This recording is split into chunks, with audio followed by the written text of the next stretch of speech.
ஒண்ணு என்ன தாவேகாவுடைய கூட்டணி மந்திரி சபையில நம்ம இருக்கோம். தமிழக முதலமைச்சர் சகோதரர் விஜய் அவர்களுடைய தலைமையில ஒரு நல்லாட்சி நடந்துகிட்டு இருக்கு.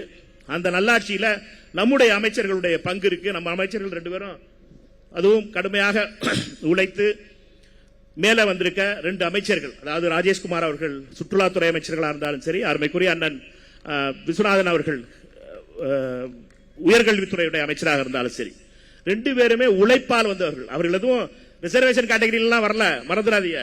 அவங்க வந்திருக்கிறது அவர்களுடைய உழைப்பால் வந்திருக்கார்கள். அதாவது அவங்க பெரிய அப்பாக்கெல்லாம் பெரிய இவங்கெல்லாம் கிடையாது, அவங்களுடைய ரெக்கமெண்டேஷன் எல்லாம் பதவியில் வரலவங்க. அவங்க வந்தது அவர்களுடைய உழைப்பால் மேல வந்திருக்காங்க. இந்த உழைப்பால் வந்தவர்களை வச்சு நம்ம காங்கிரஸ் கட்சி இப்ப மேல அடுத்த இடத்துக்கு போறோம்.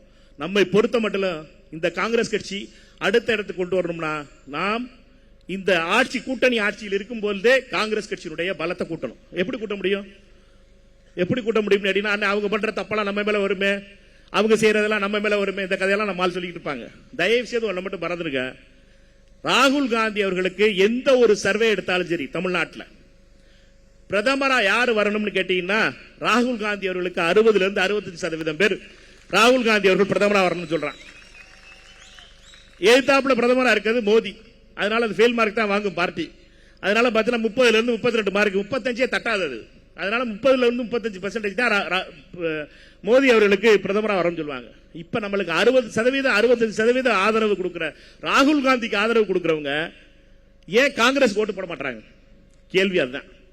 நம்முடைய தேடல் என்பது திரு விஜய் அவர்களுக்கு 32% 35% வாக்குகள் இருக்கு, ராகுல் காந்தி அவர்களுக்கு 65% ஆதரவு இருக்கு. ராகுல் காந்தி அவர்களுக்கு இந்த ஆதரவை நாம் கொண்டு வர வேண்டியது, கட்சிக்குள்ள கொண்டு வர வேண்டியதுதான் நம்முடைய லட்சியமா இருக்கணும். தயவு செய்து சகோதரர்களே, நம்ம ஒண்ணு மட்டும் புரிஞ்சுக்கிறோங்க, ராகுல் காந்தி அவர்கள் எப்படி திரு விஜய் அவர்களை நம்பி அந்த கட்சி தமிழக வெற்றி கழகம் மிகப்பெரிய வெற்றியை பெற்றுச்சோ, அதே மாதிரி நாம் ராகுல் காந்தி அவர்களை நம்பித்தான் காங்கிரஸ் கட்சி வெற்றி பெற முடியும். நம்ம ராகுல் காந்தியை விட்டுட்டு மாணிக்கத்தாவர் ஒரு ஆளு பெரிய ஆளாக்கம், விஸ்வநாதன் பெரிய ஆளாக்கம், அவர் பேர் என்ன, எங்க ராஜேஷ்குமார் வந்து ஒரு மந்திரி ஆயிட்டார் பெரிய ஆளாக்கம், அதெல்லாம் கதையெல்லாம் கிடையாது. எல்லாரும் ராகுல் காந்தியை தான் முன்னிறுத்தணும்.